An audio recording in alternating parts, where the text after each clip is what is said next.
for doing this, Brittany. I am so thrilled. So thrilled. Yes. It's such a gift. I feel like this is such a gift. And I just, you know, like, I think one of the things I've been telling so many people is, you know, this country knows how to make sure that it's dishing out shit to me all the time. And it doesn't need my help with that part. Yeah. And so I have to be deliberate about feeling the good stuff that's coming my way. And so that is definitely like what your presence here means to me, and I'm just really letting myself feel it. Okay, but I gotta not feel it that much because I'm about to cry. And I am practicing my wing and all of my eyeliner situations. So So funny. Your makeup looks dope. Looks really good. so I'm gonna stop feeling it too much. All right. I'm like, come on. We're gonna keep it together. And you know how emotional I can be. So yeah, I'm gonna, yeah. All good. It's all good. All right, so I think we should go ahead and get started. Okay. So thank you all so much for joining us to celebrate From Slave Cabins to the White House, Homemade Citizenship in African American Culture. My name is Heather, and I'm the Publicity Manager at the University of Illinois Press. And I'm just going to go over some brief logistical information and introduce our guests before we get started. First of all, thank you so much to Brittany and Koritha for being here today. They're going to talk for about 45 minutes, and then we will have time for a 30-minute Q&A at the end. You can enter questions throughout the event by clicking on the Q&A button at the bottom of your screen, and then I will pass those along to Brittany and Koritha. We'd also like to thank Semicolon Bookstore for partnering with us on this event. Should you wish to purchase any of Koritha's or Brittany's books, please visit Semicolon's page on bookshop.org. I have it linked in the chat box. We will also be recording the event and posting it on our YouTube channel afterwards. So no need to worry if you have to duck out early, you can still watch it later. Watch our social media for an announcement. And now I will just briefly introduce our guests. Koritha Mitchell is an Associate Professor of English at Ohio State University. She is the author of the award-winning book, Living with Lynching, African American Lynching Plays, Performance, and Citizenship, 1890 to 1930, published by the University of Illinois Press. She is also the editor of the Broadview edition of Frances E.W. Harper's novel, Lola Leroy. Her latest book, which we are here to celebrate today, is From Slave Cabins to the White House, Homing Citizenship in African American Culture. Brittany Cooper is an Associate Professor of Women's, Gender, and Sexuality Studies and Africana Studies at Rutgers University. She is the author of the award-winning book, Beyond Respectability, The Intellectual Thought of Race Women, published by the University of Illinois Press. She is also the author of the New York Times best-selling book, Eloquent Rage, A Black Feminist Discovers Her Superpower, published by St. Martin's Press. And without further ado, I will turn it over to Brittany and Koritha. Thanks again to everyone for being here today. Thank you, Heather. Hey, Koritha. Hey, Brittany, good to see you. It's great to see you. Congratulations on this new book. I'm so excited to talk about it. Man, sis, you've done some amazing work in this book, and there's so many things to talk about. And so, wow. So first, I just want to ask you, you make a really sort of huge intervention and a shift that I think is going to be with us for many generations of scholarship to come, wherein you challenge us to stop thinking about Black culture, Black politics through the lens of resistance solely and protest. And you introduce a new framing. You ask us to think about notions of Black success. And you ask us to do that as a way to suggest that it is not that Black people are merely reacting to what white people are doing, but rather that white violence and white supremacy are themselves the reactionary projects. So I wonder if you would say a little bit about how you came to, like, what was the day like when you sort of came to that epiphany that we were framing our telling wrong in many cases? Thank you so much for that. Yes, and that is exactly what I hope, is that it will really make us pause, really make us think again. Is this really what we want to be doing? Is this really how we want to honor our forebears? Have we really been reading the record that they actually left. And I love the way you frame that as, you know, a particular day. I can't say that I know the particular day, but what I know for sure is that writing Living with Lynching is a big part of it, right? Like, because it became so clear to me in writing Living with Lynching that you weren't lynched because you did something wrong. You were lynched because you saw yourself as a human with rights. You saw yourself as a citizen with the ability to assert a kind of citizenship and belonging that someone wanted to remind you, oh no, that's not how we see you here. And so because Living with Lynching was so clear about the fact that these playwrights, as well as the characters that they write, they knew that the reason this was happening was because they were successful. So I guess part of the way that I can kind of get to the heart of the way you frame that question for me is to say that I just am thinking to myself, we speak in terms of anti-Blackness, but then we act as if the anti-Blackness is the thing that Black people are responding to. No, it's anti-Blackness, which means I'm primary and the white violence is secondary. And so I think that that is, you know, kind of going to the heart of why I think that if we assume that it's protest and we assume that it's resistance, that's the reason we're naturally going to have misreadings, because we're granting to white supremacy a victory that its own reactionary nature shows it knows it hasn't won. Wow. So talk to me a little bit in that regard then about like success, because as you use that term throughout, I was like, this is an interesting choice in terms of like, so other people would say freedom or they would say liberation, but you sort of argue for this capacious and contingent idea about success that shifts over time, right? So why success? Yeah, thank you for that. That's so crucial, because so many times what has happened over the years of writing and thinking through this book is that people would say, well, that's not success, that's just survival, or that's not success, that's just resistance. And what I'm interested in doing is saying, okay, but if you look at the text, it's very clear that the texts are constantly telling us a story of how the people who are being narrated are defining success. And I love your word there, contingent, right? The reason why they're defining and redefining and then redefining and then defining again is because every iota of success is going to be resisted. So to my mind, part of what's so crucial for us to grapple with is in the long duration of slavery itself, are we doing our forebears a service by assuming that they're investigating or exploring something other than success? I mean, why wouldn't they be interested in thinking about how they're going to define it, right? And so to my mind, that's the reason why success is so important, because it then makes us have a kind of granular attention to, here's a great example, right? Incidents in the life of a slave girl. Yeah. Part of what I'm invested in is the way that she has a definition of success. And then she encounters opposition to the fact that she's been able to cultivate a romantic attachment to this free man. Now, the fact that you have even cultivated that attachment is already an achievement, because everything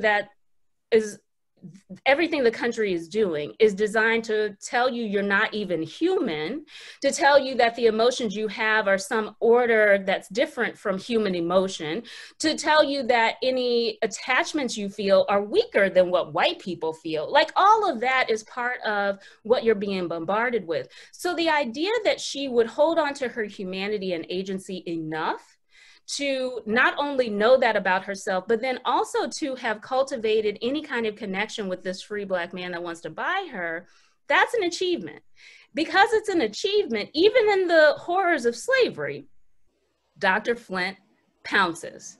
Right. So I guess what I'm interested in is that when that door is closed and Dr. Flint says, I'm going to kill him like I would a dog, does that mean that she then has resigned herself to failure? No. Actually, now she's defining success as, I may not be able to be a free wife and mother, but I'm going to keep myself from being raped. That actually now is my definition of success. To my mind, that's not just surviving. That's not just resisting. That is a definition of success that had to be tweaked. But she did that tweaking. And part of what these texts do is they give us the details of what it takes to do that tweaking. So you can see a shift in how she's thinking about success from that moment on. And I just think that if we're looking for the evidence that is left around these real investments, even in the slavery era, in defining success, we will see it. We will notice it. We can be true to the evidence they left. Yeah. And part of what that success is then pegged to, you argue, is really a new way of thinking about citizenship, a mode of citizenship that you call homemade citizenship, right? This idea that as Black people continue to define and redefine success, that they are often defining it in the context of what's happening at home. Can you say a little bit about that with a particular attention to, like, what do you then think homemade citizenship makes possible that, like, a civic or state-based conception of citizenship forecloses? Oh, you're going right to the heart of it. Oh, let me see if I can articulate this. I mean, you've articulated it quite well in this book, so you got plenty of material. Yes. You know, I feel like part of what, there's always a tension, right? I mean, I think this is part of why I was so excited by the conversation earlier today with you and Martha Jones and Tanisha Ford and Sharon Harley, is that, you know, there's no automatic consensus. There's always debate. Right. And so I think that part of how I want to get at this core question you've asked is to think about how I think that homemade citizenship is a way for us to acknowledge that I'm not going to play the game of pretending that I believe that Black people simply ingest mainstream ideology. Okay. So even if they seem to be, you know, buying into capitalism, right? All of these conduct manuals after emancipation that are telling you to comport yourself in a particular way and to learn how to, you know, value store-made things rather than homemade things. Like, even if people are doing all of that, do I really think that what they're simply doing is ingesting capitalism just in a straightforward way? The reason I say that I don't buy that argument is because Black people always know that anytime they get something that is coveted at all by white people, when they get it, they're going to be attacked. So even if they're doing that participation, they can't be doing it simply for white acceptance and civic inclusion. The same thing in the 50s and 60s when people are moving into the suburbs. Like, I just don't buy the idea that the only people who wanted to live in the suburbs were the people who, believe the hype about, the government's own your own home programs. So if that's the case, then homemade citizenship allows me to acknowledge that maybe something more dynamic is going on, because it isn't simply an acceptance of the American dream, because they know that any semblance of that for them is going to invite injury. So could it really be that that's all they're about? So to me, homemade citizenship gives me the room for that. And I guess the other way that I want to make sure I talk about it in relationship to that core question is that the dynamism that I see these texts doing in defining and redefining is also the dynamism I want homemade citizenship to offer us as a lens, so that in some ways, sometimes homemade citizenship really is about the way that you're watching someone with a conservative kind of definition of success. And in other cases, it's a more radical definition of success, but homemade citizenship holds both of those. And so to my mind, part of what I hope people can get down with me about is the way that homemade citizenship, if it is that dynamic, then part of what it represents is something that's focused on belonging more than it's focused on civic inclusion. Okay. And that to me is an important distinction, because I think that if we're real about citizenship in the United States, and you know I'm committed to reading its discourses and practices and being real about what it does. So what US citizenship does, almost by definition, is it excludes, and it attacks, and it violates. So the dispossession of Native populations, indigenous populations on these lands is part and parcel of citizenship. So if my goals around, you know, my citizenship as an African American look very conservative and align with US citizenship, then that is the extent to which it is part of the dispossession of Native peoples. That is part of how it's part of settler colonialism.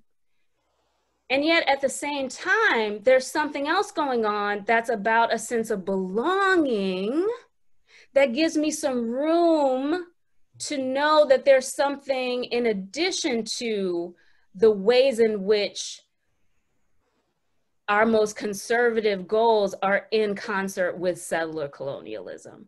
So I guess that's the beginning of how I would answer that question. Mm-hmm. And throughout the text, I mean, you map, like, because when you're talking about homemade citizenship, I mean, one of the things you say is that it's also deeply heteronormative, right? It's rooted in the most, like, straight up traditional versions of the Black family. How do you feel about that as a scholar? Like, on the one hand, I hear you granting to these people that what you're going to do is honor their own definition of success. But do we have to define it as success? Do we get to say, like, that isn't success, right? And is there any part of you that has a sneaking suspicion that part of the reason we think it's about success is because it is a white model? Like, you reject that, but I'm like, are we sure that the white model is not informing our notion of what success is, right? Oh, I love it. You're going straight to the heart of everything that I know is troubling to people. You know, okay, so I'm going to do my best to answer this in the most complete way, because I mean, in truth, you know this about me. You know how invested I am in acknowledging and honoring queer intimacies and alternative domesticities. Like, you know how invested I am in that. So I'm going to try to get at this as completely as possible. I believe firmly that there is no getting out of this clean, right? So in other words, there is no denying, to my mind, and here I'm following Baldwin in some ways, there's no denying that I am thoroughly of this place. This is the land of my birth. And the people that I'm tracing are people who decided that they would stake their claims here and not immigrate elsewhere. So in tracing that, what I am doing is dealing with people, dealing with artists who are representing strategies and practices that allowed them to continue to pursue success and belonging in the lion's mouth, so to speak. And so I would never claim that their definitions are untouched by the United States capitalism. I'm not saying that. And I'm not saying that the influence of those ideologies they get to be free of. I don't believe that we're honest when we claim that.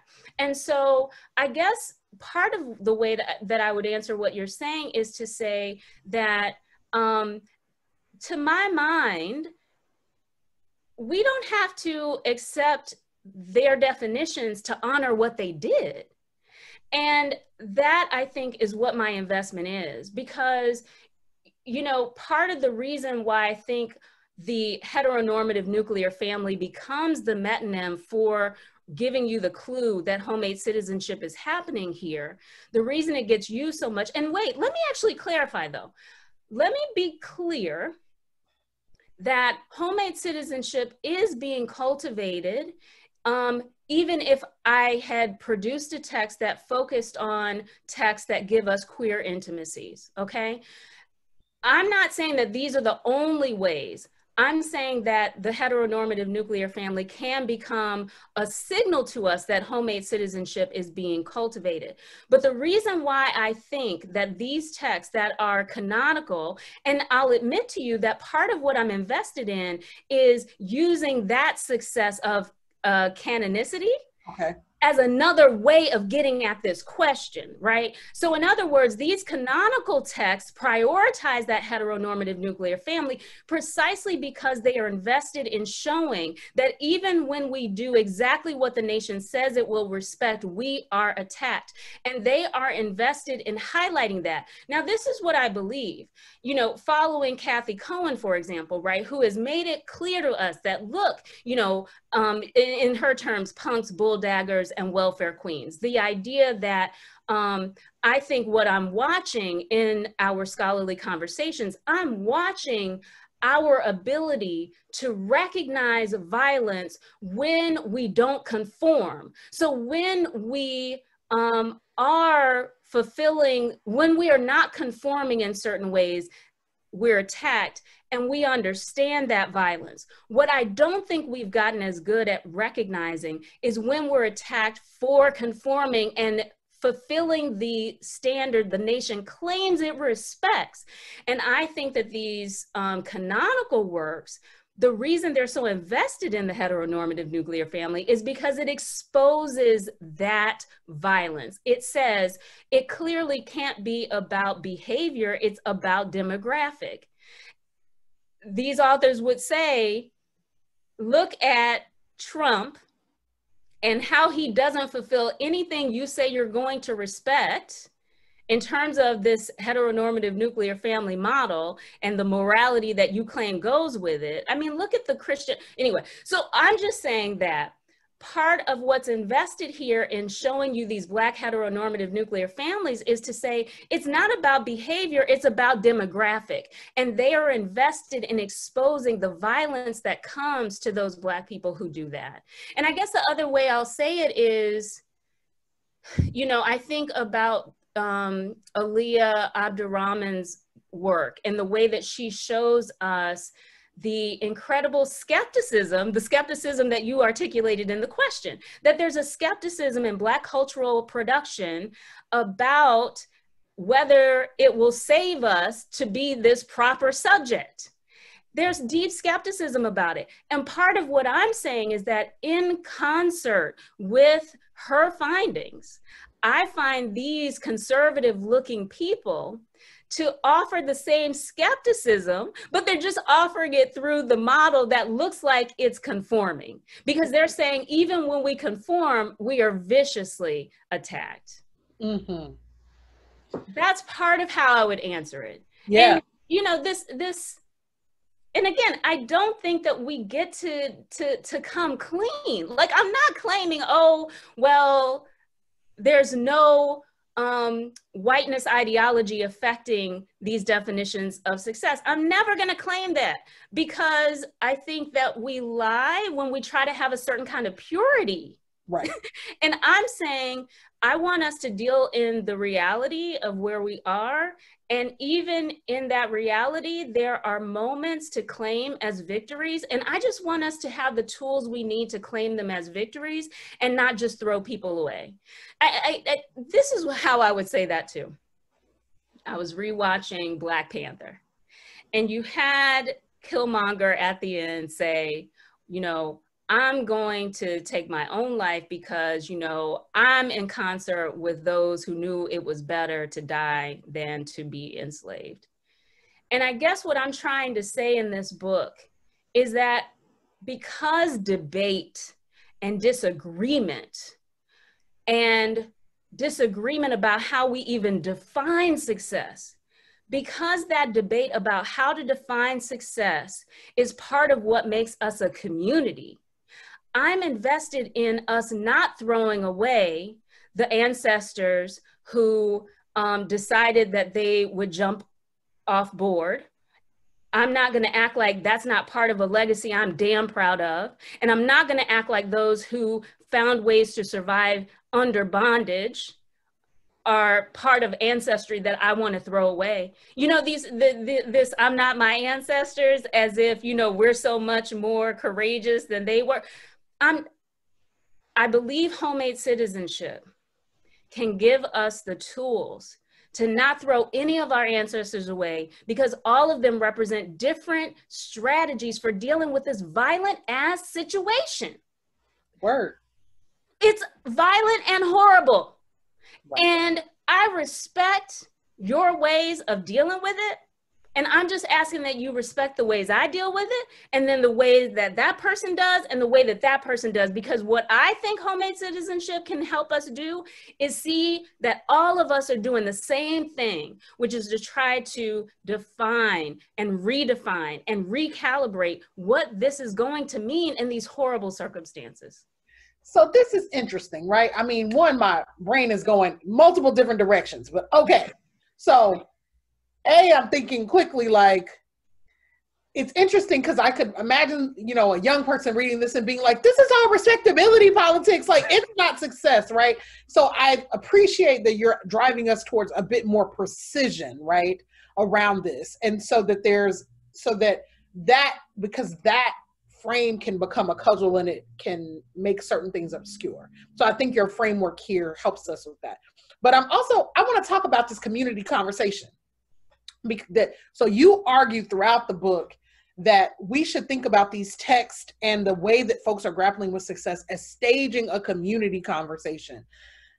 The thing that I'm interested in is the community conversation gets rough in all these texts. It's rough in Quicksand. It's rough in The Wine in the Wilderness. Like, there's no moment when Black people are not rough on each other. And that was a nice course correction for me, because we're rough on each other now. And so I wonder, do you think that this debate about success is still driving our community conversation, particularly, like, it mostly plays out on Twitter and Facebook as far as we can ascertain it? But do you think it's driven by the same kinds of challenges? It absolutely is. And, you know, this is the reason why I think it's so important to think through this lens, because, like you said, it gets rough. Like, okay, I'm thinking right now about Wine in the Wilderness. Listen, wait. I was like, wait. Right. Yeah. But you know what? Let me even back up and in that same chapter, go to Raisin in the Sun. Yeah. So here's my thing. Okay. What we miss in Raisin in the Sun, when we think of it through the lens of resistance to segregation, and we don't think about it as pursuing success, we miss how much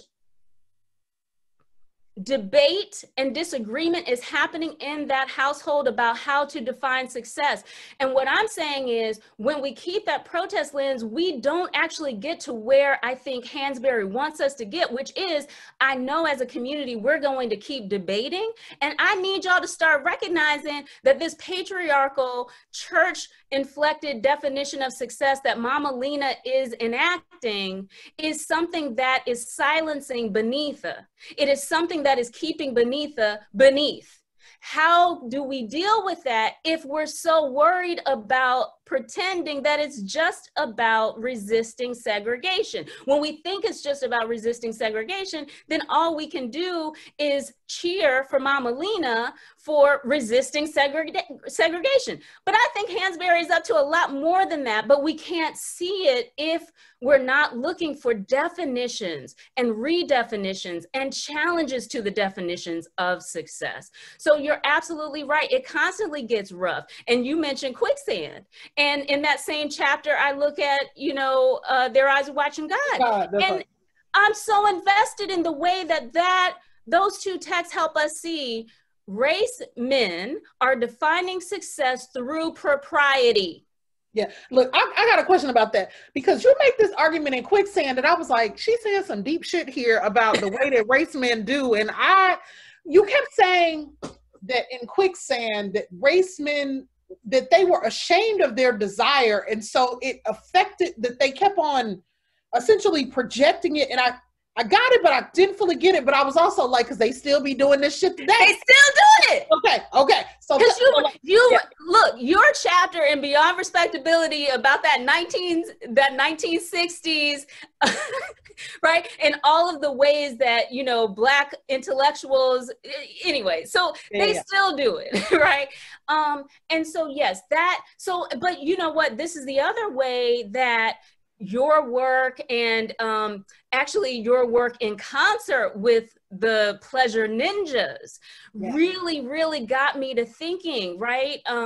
It's you, Joan Morgan, Treva Lindsay, Esther Arma, Kyla Story. Right, exactly, right? And so watching and listening and learning from you all got me to see what was going on there. The race men were defining success in a way that was all about propriety, that made them push down their desire.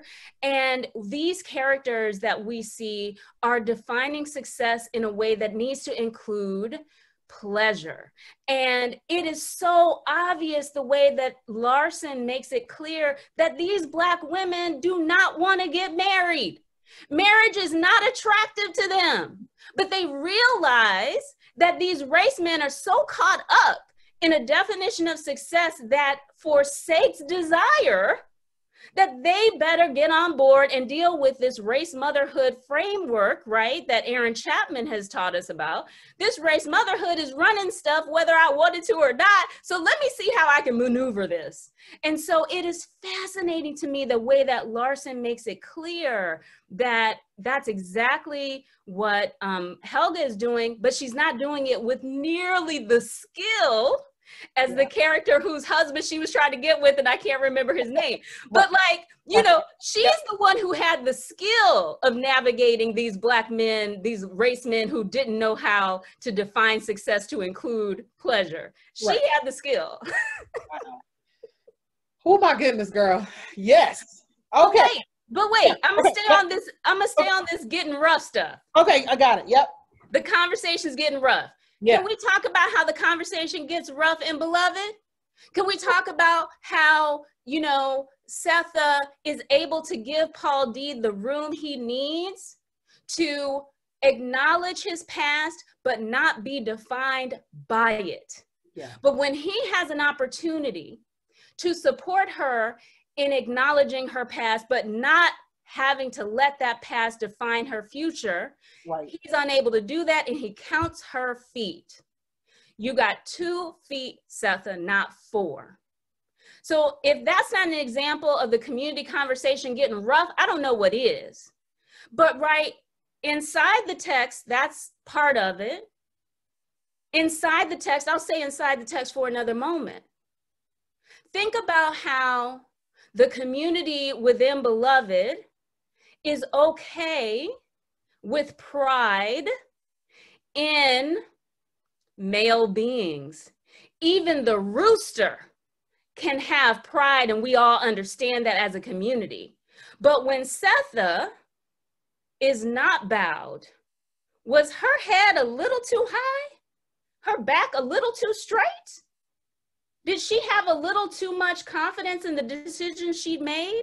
Was she, right? So there's a way in which I believe that text, again, though, we gotta read for success. We can't look at simply how might this be answering a white audience? How might this be answering white American society that doesn't acknowledge slavery, right? Morrison said, the novel Beloved had to exist because there wasn't a monument to slavery, not even a bench by the road. But my belief is that if we think that's about just talking to white people, then we miss how she is trying to give a more complete accounting of slavery that takes Black women's experiences very seriously. And so that is the way that I get to the community conversation outside the text, where it's like, okay, in this moment, we still have a community conversation that's being driven by Alex Haley's roots.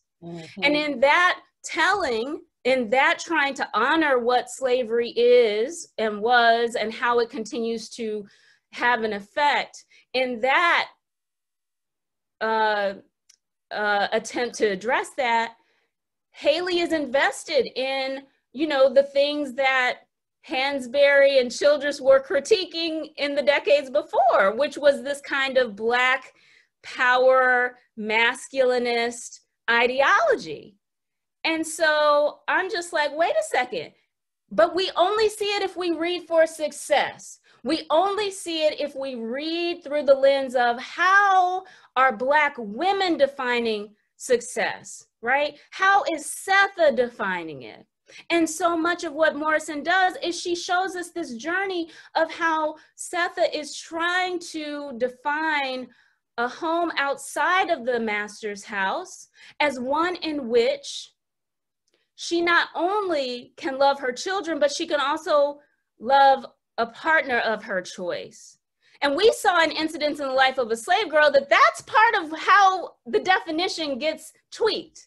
Yeah. And we're trying to continue, like, so if I'm defining success in a nation that will sometimes tolerate my love for my children, but never tolerate my love for a partner of my choice, then when we get to Beloved and Setha, and we're looking for how success is defined, we see, as you said, again, the granular, like that's what's important. Like, if we can't get into the nitty-gritty of it, then to my mind, we can't get to lived realities and take some lessons from our forebears. That's what gives us the lessons from it, because their work was complicated in the same way that our situation is complicated, and we close ourselves off from certain insights if we have kind of that blunt, you know, approach. So again, I think only by looking for how Setha is defining and redefining success can we start to see how, as you say, the community conversation gets rough. Because if you're going to take Black women seriously, if you're going to take their experiences seriously, then you got to look at how are the ways that my Black male community members, how are the ways that they define success not making room for me? And that's why the conversations get rough, because so often what these texts are doing is that they are engaging in the community conversation and engaging in what has become accepted knowledge in the community conversation, right? So by the time we get to that chapter, the accepted knowledge is the emasculating matriarch, who is not just coming from Moynihan, but is also coming from Black power rhetoric that says all of this stuff is Black women's fault and y'all need to get it together and learn how to support Black men and subordinate yourself to them so we can advance as a race. And Morrison and Octavia Butler and coming into that moment and saying, but wait, if we looked at how our community conversation is defining success and this dominant idea of how we should be defining it around this male head of household, then we miss the fact that it continues to be a debate. And so the roughness comes when you actually are acknowledging all the voices and not silencing certain voices. Yeah. Wow. All right. I'm gonna ask you one more thing before it's time for Q&A, girl. We've been going. Well, there's so much. Look, this book is chock full of wonderful insight, y'all. So you got to buy it. I mean, look, this is just a teaser. We're not going to give you everything. That's the whole point. Okay. Tell the people about Know Your Place Aggression. We ain't even talked about Know Your Place Aggression yet, which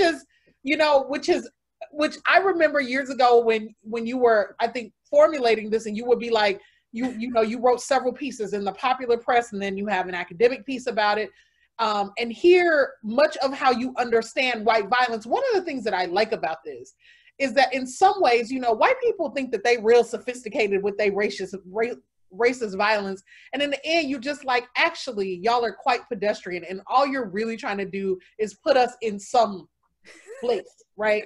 So talk to the people about Know Your Place violence. Know Your Place. Yeah, know your place aggression. You know, one of the best things I could say about know your place aggression is recognizing it has been sanity saving for me.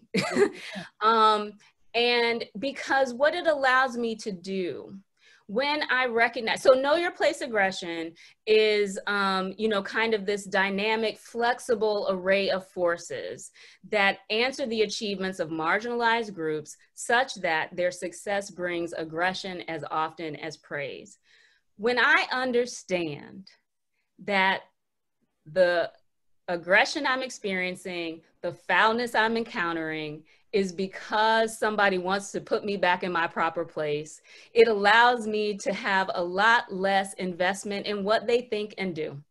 And that has been so freeing, to where, in all honesty, it has shaped all of the mentoring that I've done of faculty of color and faculty of different marginalized groups within academia. It has literally shaped it because I want people to be able to not carry weight that doesn't belong to them. This cloak of shame that what we call microaggressions are intended to make us feel, right? That, you know, anyway, I won't even go through all that. I think the best thing I'll do is say to people, I do have a piece called Identifying White Mediocrity and Know Your Place Aggression, a Form of Self-Care.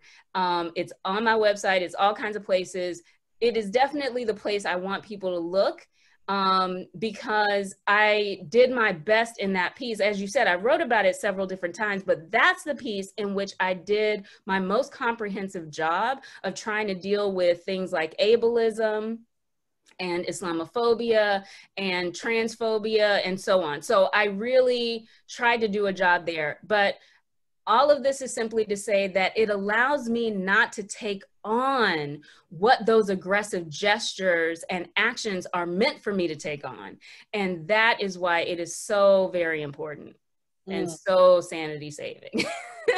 Wonderful. So I'm going to ask you a final question as people queue your questions up. Y'all got I know y'all got questions. We got a good amount of time for Q&A. And so I just want to talk to you a little bit about like process. And one of the things that I notice about this book, I mean, it's deeply researched. It's an academic book, but it's so accessible.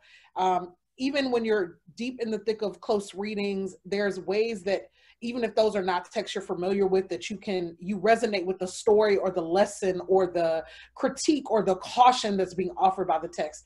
And so I just wonder about how you understand yourself as a writer, because academic writing is changing. Folks are thinking a lot about appealing to publics. You do a lot of activist work, you do a lot of public writing, and yet you've managed to be both still in that scholarly tradition and also to write in a way that feels accessible. And I wonder if you have some thoughts or insights about that you would share with scholars who are really trying to figure out how to navigate that line. Thank you so much. It means so much to me that you believe that even the close readings give folk a way in, even if you don't know the text, because I definitely hope to do precisely that. I don't want people to feel like they have to go and read the text to understand why it's so valuable for our understanding of community conversation, and what these Black women artists are pushing back against and thereby making room for themselves within even the community conversation, right? Again, I'm not talking they're pushing back and resisting white racism. I'm talking about within the community conversation, how do they make room for their truths? So that's high praise, and I really, really appreciate it. I think the most honest way I can answer that question, I think, is in some ways, part of what I'm invested in is taking my cues from, okay, this might be a nice, neat way to answer it so that I don't go on and on like I did before. I'm a big believer in what I call a composite mentor. And so what I mean by that is that I create my ideal mentor by creating a composite that includes lots of different people that I admire. And so one way to think about answering your question is to say that there are people that I admire who are part of my composite mentor, who are hardcore in academia, only speak to academics. And there are others who are very much public facing like you, who, you know, I watch how you work and take that as part of my composite. There are other people who are in my composite mentor simply by the way that I watch how they navigate leadership in societies. There are other people who are part of my composite mentor just by the way they operate in terms of teaching and pedagogy. So I guess that's my most honest way of answering it, is to say that I'm always looking for models and inspiration, and I do my best to synthesize that into something that feels true for who I am. And I think that, you know, who I am is someone who is invested in, you know, I believe that what I have to say is important and that you shouldn't have to have a PhD to understand it. Awesome. Okay, y'all, it's your turn. So our fearless publicist, Heather, is going to help us moderate this portion of the evening. All right. Okay, so we've got some really excellent questions. I'm going to start with the one from Joan. So she says, thank you for this wonderful event. Koritha, I know you end with Michelle Obama. Could you tell us about some other contemporary examples that you think we could understand better through the formulation of Black success and the white supremacist response to it? Shoot, everybody, me, you, Brittany, my mama, you know, like literally all of us. I mean, I think that, you know, what I'm invested in, the reason why the Obamas ended up, well, first of all, I got to shout out Gabrielle Foreman, because Michelle Obama was never supposed to be in this book. When I first started writing about this, I had done some stuff on her, written some things about how interesting I found it, that she was promoting the Let's Move campaign without ever referencing the fact that she had been an executive director at the University of Chicago Medical School, and how invested I was in understanding that move of calling herself mom in chief as a reflection of how racist and sexist this country is. So I had been thinking that and doing that kind of work, but I never imagined that as part of this book. And Gabrielle Foreman was the one who said, wait a second, why not?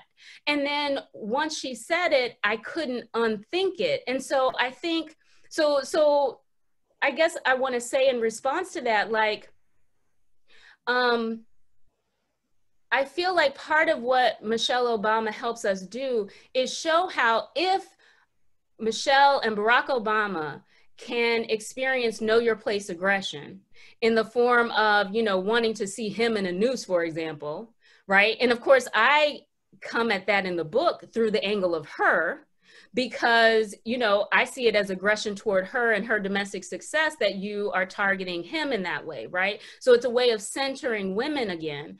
But if this prominent family is experiencing know your place aggression, then certainly every day Black folk are. And so once Foreman gave me that idea, I felt like it was a way for us to understand in very stark terms what exactly I mean by the many forms that aggression takes. Because the point is, whether we call it a microaggression, whether it's assault, whether it's murder, like that whole entire spectrum, whether the aggression is symbolic or physical and material, the message is still, you don't belong and you need to know your proper place. And so what I'm interested in doing is saying, if you can notice that someone like the Obamas experience know your place aggression, then how much more should that allow you to see that when Harriet Jacobs talks about her mom being told, how dare you be upset that Elizabeth Keckley is saying that her mom was told after her father was sold away, how dare you act like you're upset if you're so upset, then get another man off of my plantation. How dare we not see that as know your place aggression? So to my mind, using a prominent example like Michelle Obama is really, the purpose of it for me is so that we can see those other examples. Because I think that it doesn't take a remarkable success to attract intense white violence. Your success can be very, very minor and it attracts that violence. So I guess what I'm saying is the only reason Michelle Obama matters in this case is that she helps us to see that she's part of a tradition and part of a very consistent American practice that is coming toward Black success, whether it is a grand, prominent success or a minuscule success of simply knowing that I'm a human with human feelings and shouldn't be treated like cattle, for example.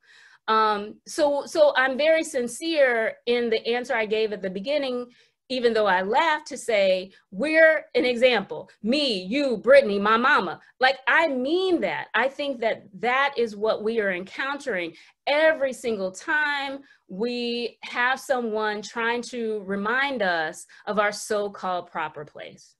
I hope that answers it. Before you jump to the next question, somebody in the chat shouted Kamala when you were talking as a contemporary example. Anyway, yes. Oh yeah, yeah. Kamala is definitely another very prominent example. As soon as she gets that nomination, look at all the foolishness that came out of the woodwork. And I guess, you know, the reason why going ahead and talking about Kamala is also important is because it's another example to my mind of why it was so important for me to move from the lesson I learned in living with lynching, that Black success beckons the mob, to moving to know your place aggression, to understand that the success of marginalized groups inspires aggression as often as praise. Because I think that part of what we can see in Kamala's example is the way that her South Asian identity becomes fodder, simply the fact that she's a woman becomes fodder. Like, all of those categories, because they are not straight white men, attract violence. So absolutely, and yeah. Okay, so we've got even more excellent questions.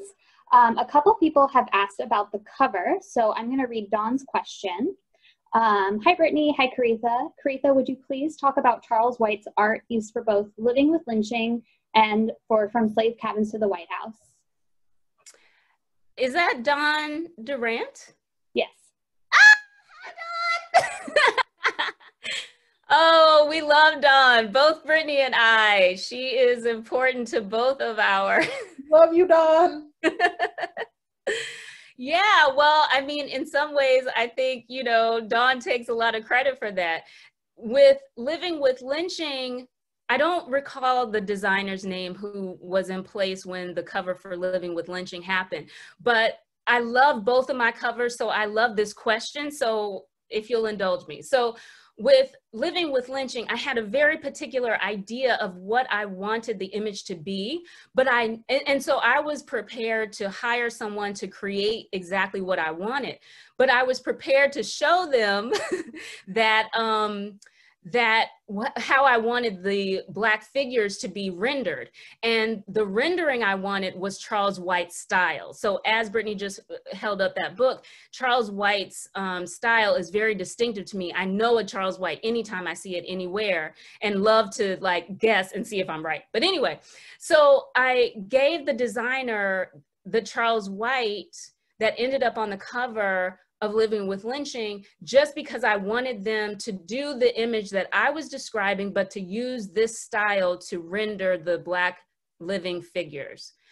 And that person wrote back and said, okay, I'm open to this idea you're articulating, but do you not realize that this is the perfect image for Living with Lynching? And so I think we even hopped on the phone and he walked me through his reading of the image, and I was like, oh my God, that's perfect. So then when it came to this book, I had 3 pictures that I had saved over the many, many years that I was working on this book. Can we talk about the fact that I finished the first draft of it in May of 2016? So it has been a long time between then and now. And so during that time of doing the revisions and everything, I would just periodically collect images. And a lot of my friends, actually, I think including Dawn, went to the retrospective of Charles White at the Chicago Museum of Art. And I saw them posting pictures on Facebook, and I was like, oh, that would be one to put in my collection of possibilities. So let me not keep rambling on that. Basically, submitted my 3 ideas. The designers said that they would take it into account. They made this image, they made this cover with that image, and it was so much better than anything I could have thought of. My first choice was actually much more incendiary. It was the picture of Jan Brewer shaking her finger at Obama, because I thought that was a perfect picture of know your place aggression. But I love this even more. So all of this is to say that I love the fact that we were able to do Charles White images on both books now. And Dawn is the person who saw that like possibility more than I did, because I was so caught up in the finger pointing. So yeah, I hope that answers the question. Okay, so we've gotten a couple of questions of people wanting you to expand more on the concept of homemade citizenship. So I'm going to start with this one from Jeffrey Lanier Jones. And he asks, how do you understand the connection between feminism and homemade citizenship in terms of Black women's agency? Okay, thank you for that. So I define homemade citizenship as a deep sense of success and belonging that does not rely on mainstream recognition or civic inclusion. And I think that the reason why Black women are so important to how I wanted to investigate this is because, you know, as Kimberly Crenshaw has taught us, when you study people who, you know, live at the intersection of multiple oppressions, you gain insight into the experiences of people who live at intersections with less traffic. And so I just think that when we look at Black women's strategies for continuing to pursue success despite the fact that the violence coming at them is both driven by racism and by sexism, then we gain some real awareness of what does it take to keep pursuing that success, knowing that your success makes you a target. What does it take to do that? What are the strategies you need to do that?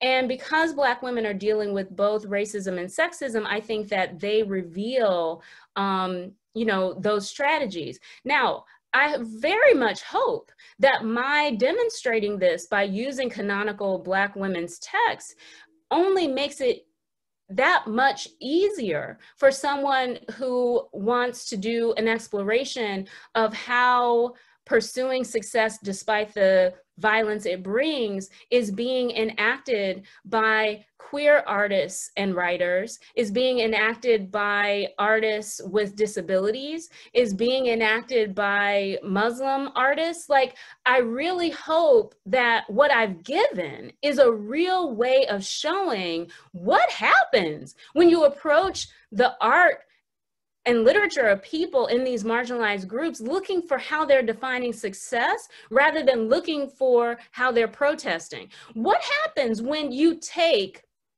for granted, of course, they know they're human. Of course, they know they deserve citizenship.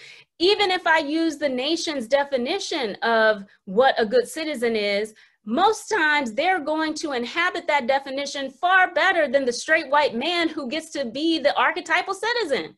So I'm going to take for granted that these artists know that their humanity is not in question and their citizenship is not in question. So then what happens if I take that for granted? If I actually acknowledge that maybe they take it for granted and I'm looking through the lens of success and achievement instead, what might that illuminate about their work that I can't see when I'm constantly assuming that all they're doing is railing against dominant discourse and practice?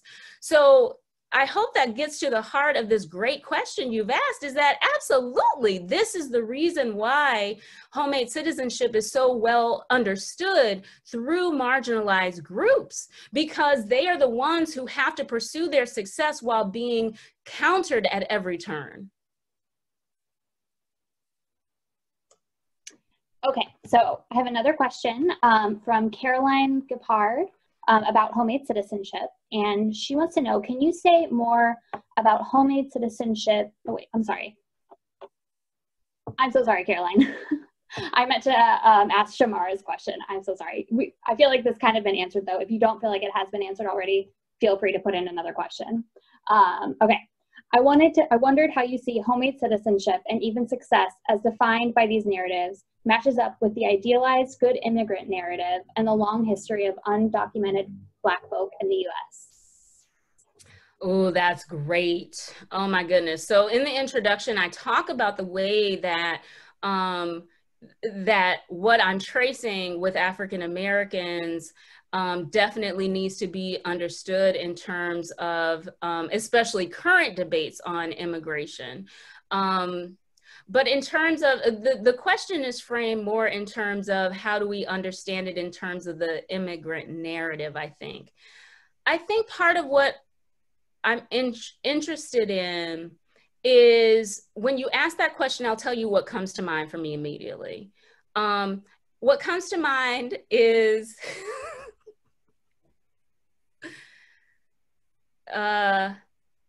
if you're not a white immigrant, that's when we got problems. Okay, so let's be clear about that first of all, because the immigrants of okay, all right. So let's be clear about that. So then I immediately start thinking about the way that this country says that it celebrates entrepreneurship, but when that entrepreneur is Black or brown, then, oh, if that entrepreneur is Latino, for example, we'll say, oh, you got to be scared of a taco truck on every corner. So supposedly it's entrepreneurship that we admire, but in fact, it's only if it comes in the package of a straight white man that we admire it. So that to me is one of the ways that this intersects with what I'm talking about in the book, which is to say that the aggression I'm talking about, the know your place aggression that I'm talking about in relationship to African Americans is definitely being applied in other ways. And so this idea that you can be cast as a threat for being an entrepreneur if you're a Latino entrepreneur gets to the heart, to my mind, of how we need to trouble any easy assumptions we have about how much this country admires and elevates an immigrant narrative, right? Because it gets challenged whenever those immigrants aren't considered white. The immigrant narrative that we admire, and I guess part of what I'm thinking about, again, in context of your question, I'm thinking about the powerful work that Isabel Wilkerson did in The Warmth of Their Sons, and the way that she showed us how this epic narrative that we associate with immigrants is also applicable to African Americans. What I'm suggesting is that part of why that is important as a move is because the thing we don't say outright is it's white immigrants that get to be part of that narrative that we as a nation celebrate, and everybody else is dealing with the backlash of any success they have. So I don't know if that actually went straight to the heart of that question, but there, I hope. Okay, here's another one. This one is from Adolph Young, and he says, Koritha, what do you hope to have Black men take from reading this book? How do you hope that we will connect with it? Interesting. I just hope you see yourself reflected, that we are in a community conversation that has some voices that maybe haven't been lifted up, right? And so, I mean, this is really the work that Beyond Respectability by Brittany Cooper does, right? It shows us the way we've been taught our history, our intellectual history, even in terms of Black thinkers, has been very much a male-centered narrative. And so part of what I hope this book does is it shows you the way that there has never been a time in the community conversation where debate wasn't happening and different voices weren't there. And so I hope that this book, in lifting up community conversation, just lets you in on maybe those voices you hadn't acknowledged. And then in the cases, where Brittany said sometimes it gets rough, part of what I hope the book does is show you the way that even when, for example, Benitha, even when the voice of the single Black woman is drowned out for the most part, Hansberry preserves that voice. And so by preserving that voice, it lives on as part of the community conversation that you and I, Adolph, are having now. So I think that that is what all of us can take, is just a greater appreciation of the richness and dynamism and diversity and loving tensions that make the community conversation. Because part of what you'll know from even just the introduction that I believe to my core is that part of what makes us a community is that we're willing to debate each other. I believe debate is an embodied practice of belonging. I know I belong to this community because I care enough to debate you about it. So yeah, I hope that makes sense. Okay, so a couple of people have been inspired by your conversation about quicksand. Kimberly Lamb wants to know if the status of homemade links to aesthetic practices, such as making clothes or dressing up. And Sarah wants to know, how does feminism or homemade citizenship connect for you to fashion?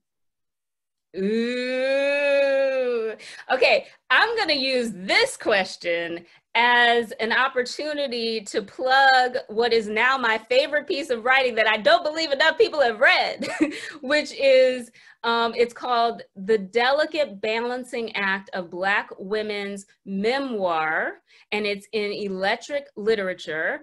And in that piece, I talk about Michelle Obama in the context of Elizabeth Keckley, who I talk about in chapter 1 of this book. Elizabeth Keckley was the dressmaker to Abraham Lincoln's wife.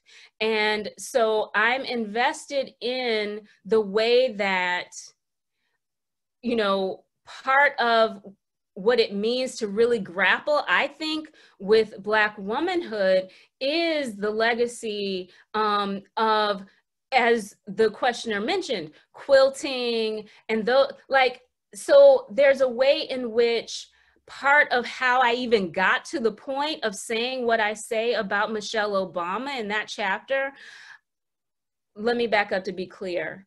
So in the chapter 6 about Michelle Obama, I read her public persona as First Lady as a performance text.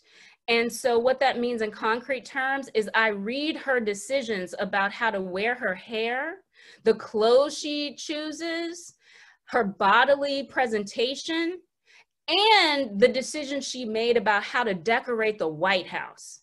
I read all of those as components of her public persona as First Lady.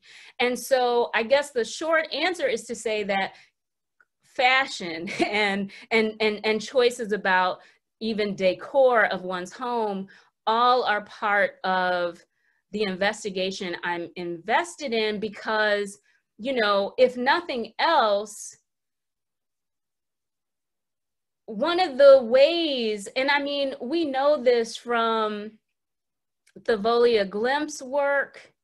I mean, there are other scholars that are coming to mind. Like, we know that white women in particular, but white men as well, did not like it when Black people looked good or dressed in a certain way. I mean, that's part of the way that you end up in the 60s with the Sunday best ethos of the Black church and the civil rights movement decisions about being in a suit on that street. The idea that you would be dressed in a way that supposedly only white people should be able to dress, that's been one of the many battlegrounds for asserting Black citizenship. And so I feel myself starting to ramble. So I think I've answered the question, I hope, for the most part. But all of this is to say, fashion, quilts, all of that is certainly part of it. I can't claim that the chapters always go in depth like I do. They don't always go in depth on that, but it definitely will be part of what you find in the text. Okay, so we're almost out of time, but this seems like a really good question to close us out with. So Anonymous asks, do you have a dream impact or audience for your book? Everybody should read it because it will allow us to understand exactly the most important thing, which is where Brittany started us off. The most important thing that I want us to understand is that white violence is the reaction. That's the reaction. Black people are marching toward accomplishment, minding their business, and white violence emerges to interrupt their journey. If I do nothing else, at least I want us to know that we're all taught that, you know, so-called minorities can only react. But the truth is, so-called minorities are simply marching toward accomplishment, and dominant violence comes in to counter them. Right? Queer people are marching toward accomplishment, minding their own business, and dominant discourse that says that the only valid existence is a straight existence comes in to interrupt them. It's not about, so I think that's the most important thing, is understanding what the real cause and effect relationship is. It's not that marginalized people are reacting. It's that dominant discourse is constantly jumping to squash anything that demonstrates how not dominant it is.